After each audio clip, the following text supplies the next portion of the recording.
not nervous. Okay, I'm just gonna keep I didn't say though, you're very good at being on camera. Okay, thank you. Okay, action. Welcome to my channel, Cook With Me, Sabrina B, where I teach you everything you need to know how to cook like a badass. In this video, I'm going to show you some basic yet proper knife cuts. And I'm also going to show you what knives I use. So first thing is chef's knife. So all the time I get recommendations from people. Oh, what knife should I get? Oh, this knife. Oh, I read this review and oh, this knife is great and I love this knife and that's great. Get whatever you like and whatever you prefer, but if you're asking me and you want to know what I use all the time and what I will always use, I love Mac knives. This is, let me show you actually, there we go, maybe like this.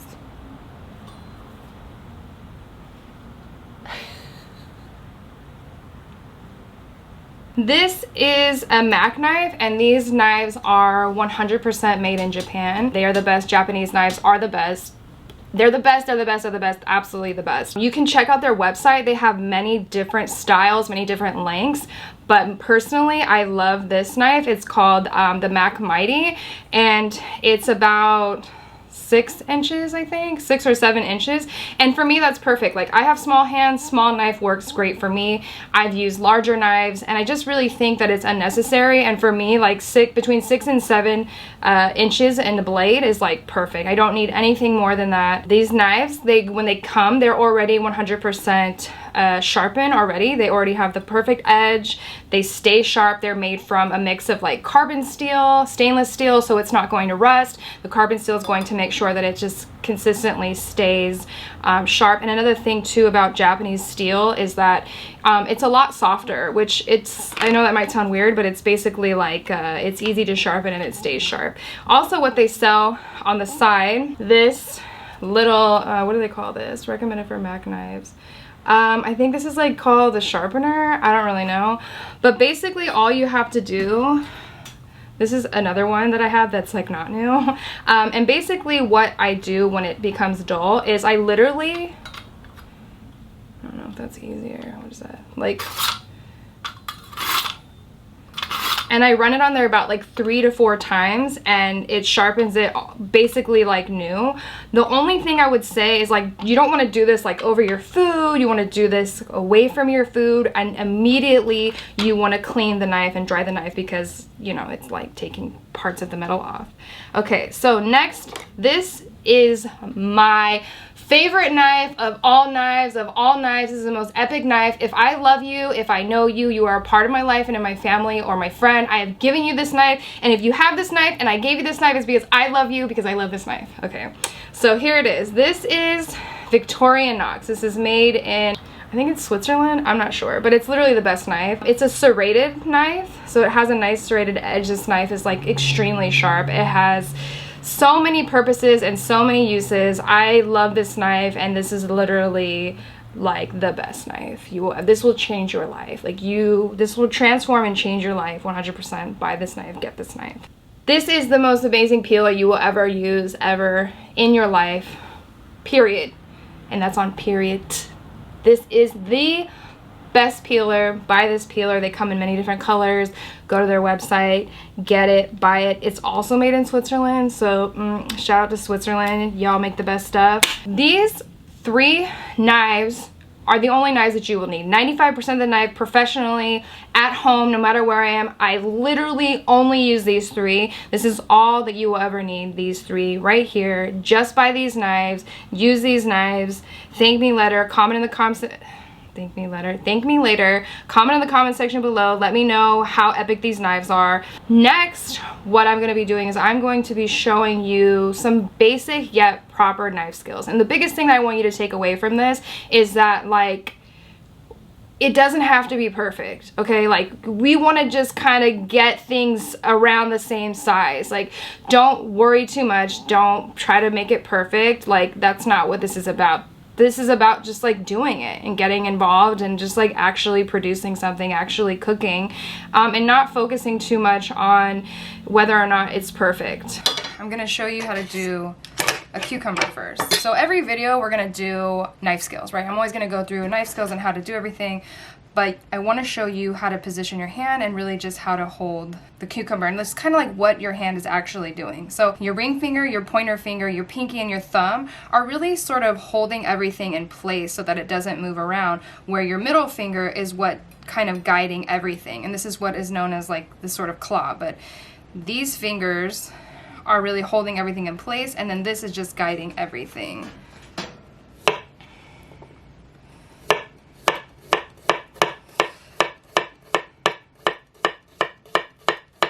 Right?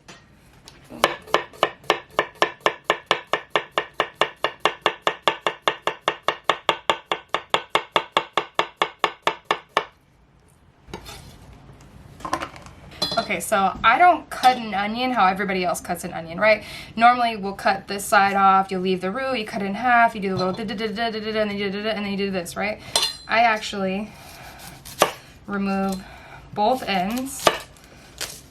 I cut the onion in half, and I usually remove at least 1 to 2 layers depending on the onion, but this onion is pretty fresh, and the reason I could tell is it's like really tight. It's really a lot of work to sort of remove the layer. The older an onion is, it's much easier to pull off. What I do is I cut slices, right? Okay, and then I flip them over and then I dice that way.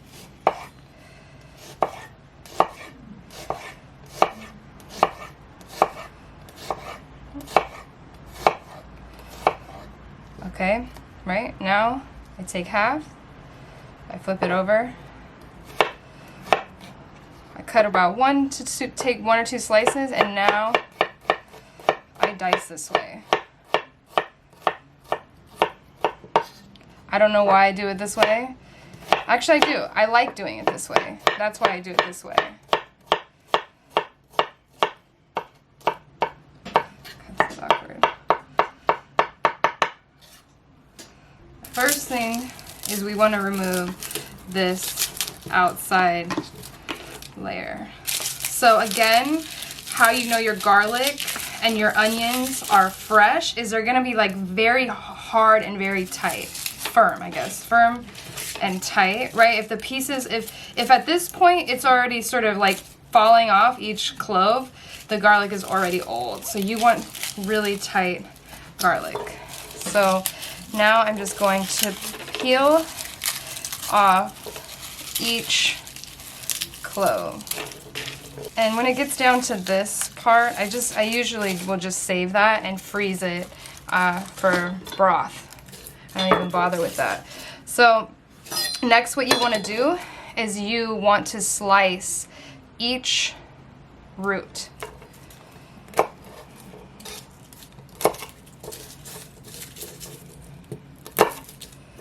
Okay, so now you're just going to give each one a little pow-pow, a little smack, just to sort of loosen the skin.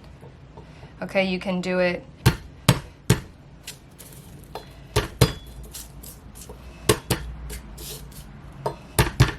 and when you hit it, you will feel it sort of burst. Do that. Now, each piece, right? But also, if you have a better way of doing it, you have a way of peeling garlic that you prefer, this is how I do it. I don't do it any other way. This is literally how I do it.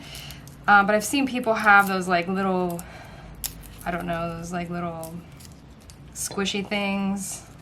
I don't know, they're like made from plastic or something, and you just kind of like, and it like, the skin sticks to it. If you have one of those and that's what works for you, that's what you need to do. I always want to encourage you to continue doing what works best for you. I'm literally just showing you how I do it and what works for me. And you know, fresh garlic, it's a pain in the ass, you know, it's tight, but it's always worth it. Trust me, you'll know when you have bad garlic. And the more you cook, you'll realize the difference between good garlic and bad garlic. There's no mistaking bad garlic, 100%. Okay, so again, using the tip of your knife, again, you know, this finger's guiding.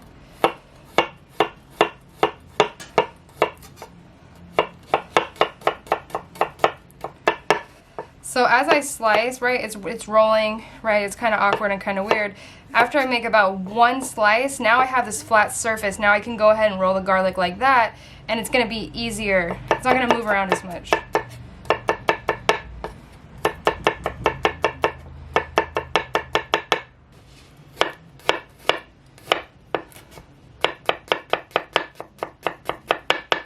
So now that the garlic is sliced, I'm literally just gonna go this way, right? Sort of rocking the knife back and forth, rocking back and forth, rocking back and forth, and then sliding it together, rocking it back and forth, rocking it back, and collecting it all in the middle.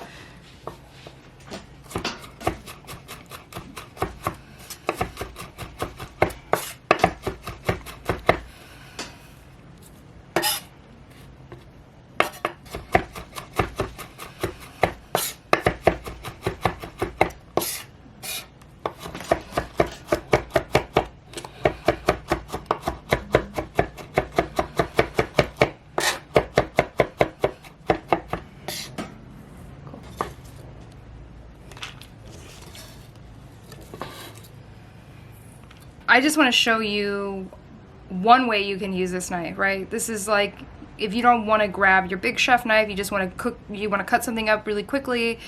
I just want to show you how epic and how sharp these knives are. This knife is.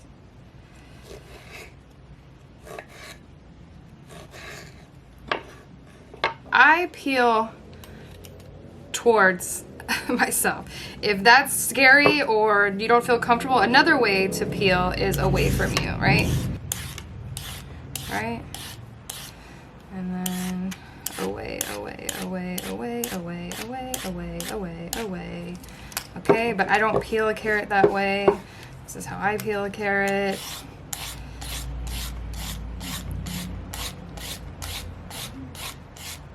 So I'm gonna show you small dice, large dice, medium dice, small dice, okay? So we'll go ahead and go large dice here. And one thing I want you to understand is that, like, we're not gonna be getting out our rulers, we're not gonna be measuring these cuts and these sizes. It's gonna be like a sort of, kind of, whatever, okay? So, to me, I would count this as like a large dice, okay? And like, oh my god, they're not perfect. Oh my god, they're not exactly the same. It's fine.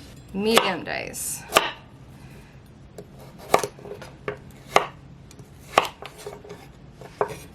Medium dice for me is a little bit smaller than that.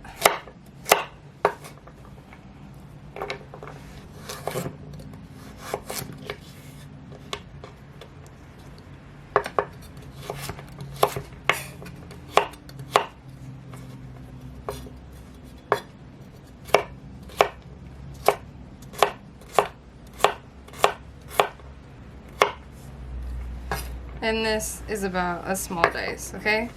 And then just the onion for reference, the onion would be like a fine dice. Okay, so we got a fine dice there, right? We got a small dice. Look at the small dice. We got a medium dice. And we got a large dice. Oh my god. Wait. And then we got a little mince. Look at, wow. Okay, so this is like general, right? If this is a large dice, oh my god, they're not the same. Oh my god, let's not panic, okay? Everything's gonna be fine. It's gonna be all right. Oh my god, they're not exactly perfect. Holy shit, it's gonna be okay. Oh my god, look. It's all right. So again, I peeled towards myself, which, I mean, honestly, like, you don't, like, I'm careful. I don't know. Like, I guess you could peel your hand, but it's not gonna happen.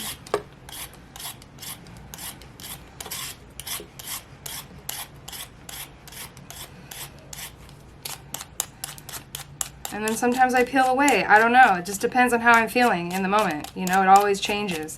And also it depends on the potato, you know? It's really up to you. It's the biggest thing I want you to take away from cooking with me. It's like, do what works for you, okay? Do what works for you. That's what this whole channel is about. It's not flat, right? We're gonna make it flat so that we can cut it Okay, so we can do it, I don't know, I'm gonna show you how I do it. So I cut it in half, I would cut it in half, okay? So we're gonna do a large dice with this guy, and we're gonna do like a medium dice with this side. Okay, so, right? Can you see how thick that is? Okay, amazing, amazing. So now I have a flat surface, right? It's not gonna get away from me. So now I'm measuring the thickness of each dice, right? So I'm doing it like this. Okay, so now you can, now I know how, I'm gonna go like that. Okay, so here we have medium dice. And again, oh my god, look how small that is. Guess what? It's not gonna matter. It's gonna be fine. So we're gonna do large dice. So I'm gonna cut this in thirds. And now we're here. It's not gonna move. And I'm gonna cut this into like 3 pieces. Okay. And now we're gonna go large dice. Okay, alright, we got a large dice. And we got a medium dice. Oh my god, look at that. Wow, wow, wow. That's it. Do I do the whole subscribe thing now or no? So I just want to thank you so much for watching this video. If this video resonated with you, if you found this useful in any way, I want you to share it, like it, subscribe it, all of the things. And I can't wait to see you in the next video. Thanks for watching.